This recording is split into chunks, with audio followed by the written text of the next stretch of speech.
There's a theme to today's show. There's a theme. I like this, right? It's like high school English class all over again. What was the theme of the book? What was the motif? Today's is actions speak louder than words. It doesn't matter how many times the Panthers told us they like their young corners. They like their secondary. They had a good practice. With their actions today, they told us they are terrified about their secondary. They told us with their actions, which are louder than anything they could possibly say at a press conference, we better buckle up for a team that might not be able to stop the pass very well.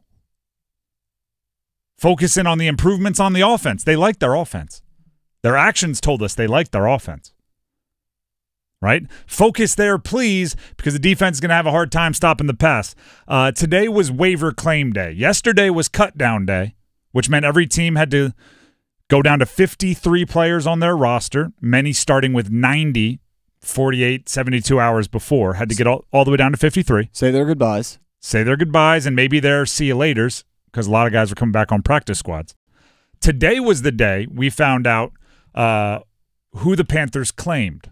Now, today is one of the few days on the entire calendar year where the best team to be today was the Panthers.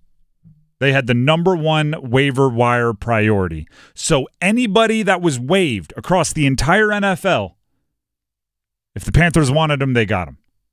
Now, there's one caveat, and I saw some confusion about this online. If you are a vested veteran, so if you've been in the NFL a certain amount of time, then you don't go on waivers. When you are cut, you are just immediately released. So somebody like D'Onta Foreman, who obviously has been in the league a long time, when he was cut by the Browns, he could have signed 10 minutes later with whoever he wanted to. He also had the right to wait and potentially go back to the Browns. The difference is if you're younger, you go on waivers, and then it's kind of like being drafted again, right? If somebody was cut by the Niners and was claimed by the Panthers, they had no choice. They had to go to Carolina. They couldn't say no thank you unless they didn't want to play in the NFL anymore and retired. So the Panthers had the #1 claim spot. They claimed 6 players. I actually thought 6, 7 was kind of the minimum that they'd claim. 6 players, but it's still a ton. It's more than anyone else claimed in the NFL.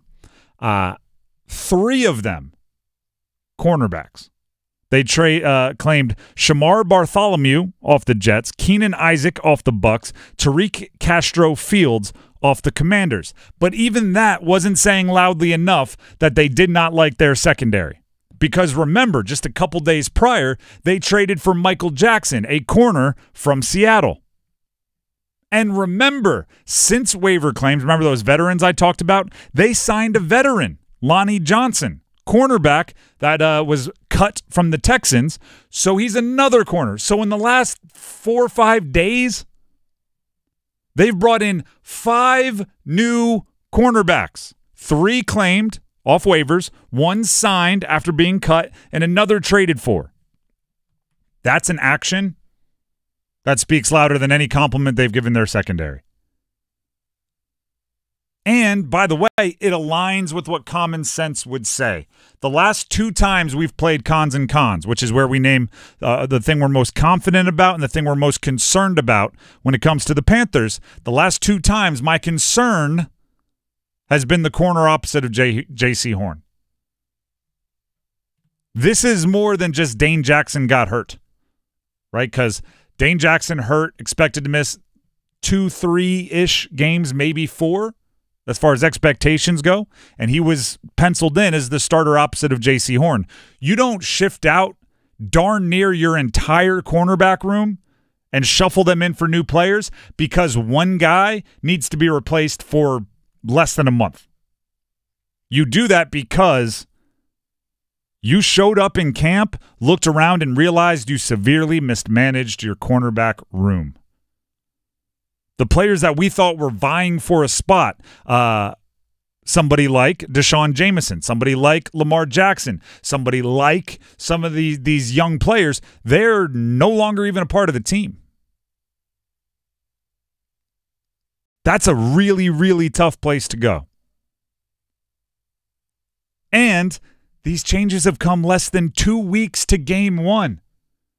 Less than 2 weeks to the start of the regular season when the metaphorical bullets are live. That should show you what kind of season this will be, particularly early in the season.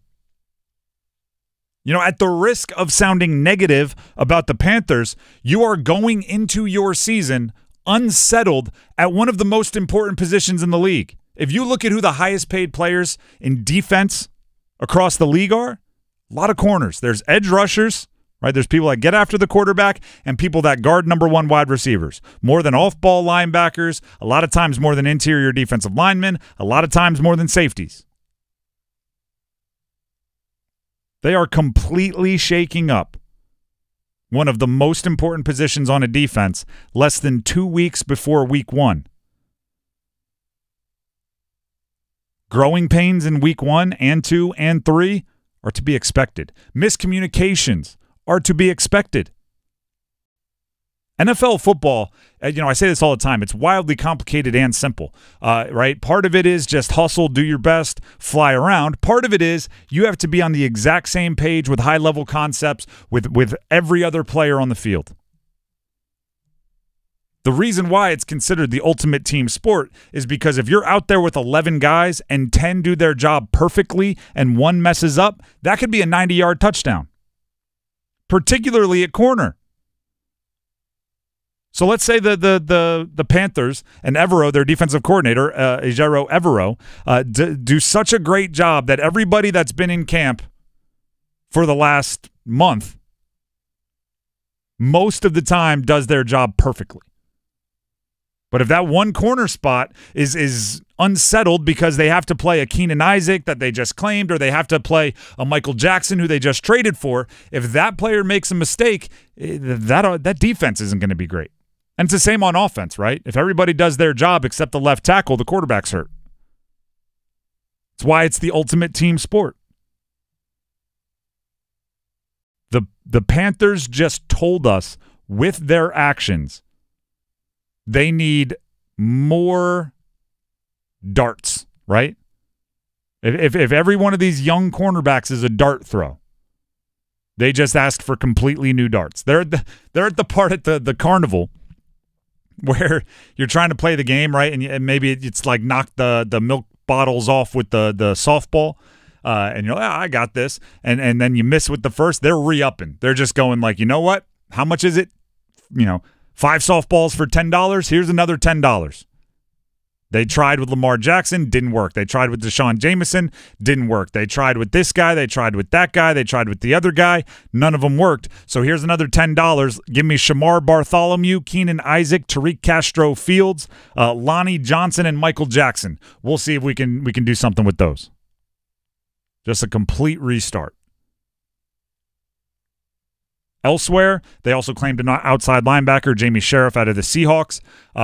My first thought was, you're just going to take all the Seahawks, because they also claimed John Radigan off the Seahawks, and that's obviously where Dave Canales and Dan Morgan have a history working out there in Seattle.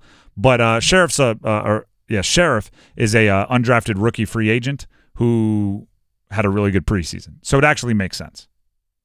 3 sacks, bunch of pressures, led all rookies in a bunch of stats this preseason. So that one makes sense. The Radigan or Rodigan is probably somebody that Dave Canales has a history with.